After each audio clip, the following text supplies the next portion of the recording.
Na u lidhen shumë bukur temat edhe personazhet sot apo jo, Iva, sepse Një ditë prej artistësh. pra, sepse është dita botërore e artit edhe diskutuar me artistë shumë të mirë në studio, në panel, vetëm pak minuta më parë, më pas uruam edhe maestron, pianistin, kompozitorin Robert Radoja për ditëlindjen e tij të 87, teksa ishim me Inva Mulën edhe Sokol Marsin, që sollën urimet edhe përjetimet e tyre.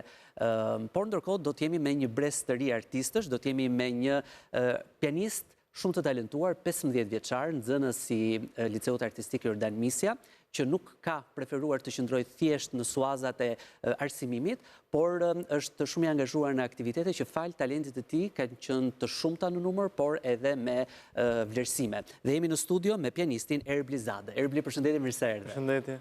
Faleminderit, nësi që jemi ne. Erbli, si shkove tek piano, ose si erdhi piano tek ti, se kur ke nisur piano i moshë vogël, nuk besoj që ke qenë koshient për rëndësinë e këtij instrumenti. Atëherë dëshira ishte mama sime, sepse ajo që e vogël ka pasur qejf të ishte një pianiste, dhe vendosi të më çojë dhe mua në drejtimin e pianos. Me kalimin e kohës, mua filloi të më pëlqej, të më hynë qejf dhe mua dhe Po i mban mend ato momentet e para në piano se një fëmijë vogël me një instrument gjigant?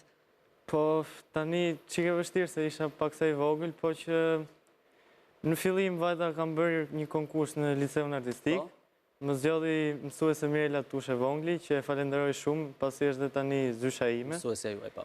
Po, dhe mendimin e asaj unë fillova dhe tani këtu ku jam. Nuk ndahesh dot nga piano tani, ëh? Është bërë një moment i rëndësishëm. Erbli, ti je bërë gjithashtu pjesë e projektit Mozart. Çfarë është ky projekt dhe çfarë domethënie ka ky projekt për një pianist? Ka një domethënie shumë të madhe për mua, sepse të luash me orkestrën e teatrit të operas, orkestrën kombëtare, është një nder mjaft i madh. Ky projekt zgjidhte një pianist nga Liceu Artistik Jordan Misja, nga aty ku studioj unë, dhe u bë një audicion për cilit u zgjodha unë, dhe në hallin koncertor të teatrit të operas dhe baletit, unë luajta koncertin numër 12 të Wolfgang Amadeus Mozart. Ishte emocionuese, ishte me shumë përgjegjësi, si u ndjeve? Me një orkestër të tërë, jo pak. Ishte era parë për mua që të luaja me orkestër dhe ishte një eksperiencë shumë e bukur dhe pse jo do të kisha shumë dëshirë ta ribëja një koncert, pse jo dhe me orkestrën e radio televizionit. Po mirë, e mënçur kjo nga ana e Erblitë. Hapat e pari ke hedhur, je në rrugën e duhur. Po jo, dhe dëshirën që e shprehu pikërisht në institucion në radio televizionin shqiptar, prandaj ishte e mënçur nga ana e tij. Sa vite u bën Erbli me piano? Afërsisht 10 vjet që. Dhe çfarë kohe të merr pianon për ditëshmërinë tënde? Sepse kam përshtypjen ushtrohesh shumë apo jo? Po pianoja zë një kohë shumë të madhe të ditës sime. Në minimumi duhet të studioj të paktën 4 orë. Edhe e bëm pak vështirë që edhe të merrem dhe me mësime dhe me pjesë të tjera, po që me pak mund edhe ja dalë. Por ishte një dëshirë dhe një ëndër e mamit, kur hyre në fillim. Po ndërkohë mami çfarë thot për gjitha rritjet e tua dhe për koncertin me një orkestër të madhe, me orkestrën e Teatrit Kombëtar të Operës dhe Baletit, çfarë emocionesh ka ajo? Shumë e lumtur, ka emocione të mira. Kush emocionohet më shumë nga sukseset e tua kur ti del në skenë? Gjyshit, mami, ka, nuk... Ka më shumë emocione se sa ti vetë, me siguri. Po, tani... A të kritikon mami, apo të këshillon më shumë? Më shumë këshillon. Është kritizerja jote kryesore, besoj? Po, edhe kritikon, por më shumë këshillon. Erbli, ti ke marrë pjesë gjithashtu edhe në kompeticione të tjera? Po, në brenda dhe... paraqitja?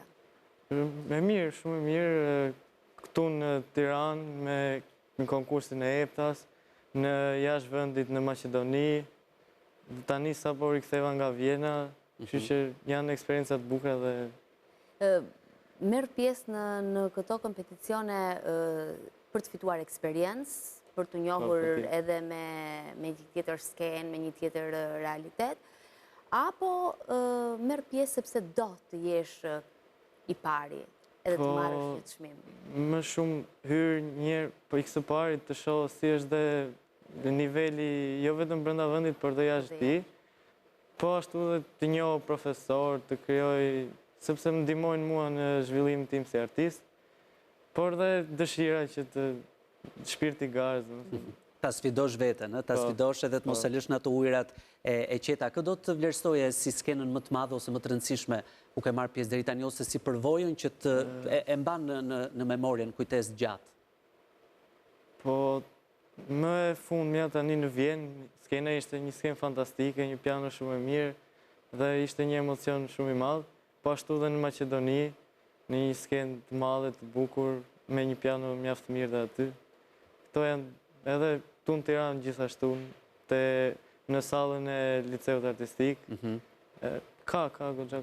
Po çfarë kupton kur shkon në këto skena të huaja, pra në Vjenë që përmende apo në skena të tjera, ku ndryshojnë talentet, apo jemi të gjithë bashkë edhe shqiptarët janë po kaq të përgatitur për të konkuruar dinjësisht edhe në skena të mëdha? Edhe shqiptarët janë goxha të përgatitur. Normalisht ata kanë pak më shumë eksperiencë, po dhe ne jemi shumë të përgatitur dhe mendoj se jemi afërsisht në një nivel me ta. Fantastike. Cili ka qenë komplimenti më i bukur që ke marrë si pianist? Tani nuk e di se ka marrë disa, nga ndonjë profesor, që edhe që e ke vlerësuar. Përveç asaj që thot mami që e ylli mamit, këtë e di po. Zakonisht vlerësojnë talentin dhe nuk është se to vlerësojnë zakonisht më shumë. Edhe besoj që edhe ti kërkon që të vlerësojnë për pjesën e talentit. Erbli, faleminderit që ishe me ne sot, urojmë shumë suksese, urojmë shumë që të kemi sërish mes nesh, nuk e di pjesë ndoshta të një koncerti madhështor që mund të realizosh, pse jo. Jo vetëm brenda Shqipërisë, edhe jashtë. Faleminderit. Dhe kur bëhesh një pianist me famë botërore, mos harro që ke qenë në këtë studio. E duam ftesën të personalizuar. First row, në rreshtën e parë. Do të ndahemi dhe sot, miq të dashur, për t'ju lënë takim sërish nesër në orën 13:20 në ekranin e RTS një HD. Faleminderit që ishit me ne, për pak do e them mos harroni ta ndiqni në 10 jam në Radio Tirana me qira fjala. Në 10 në radio, pastaj në 1:20 në programin Mes Nesh. Mirupafshim.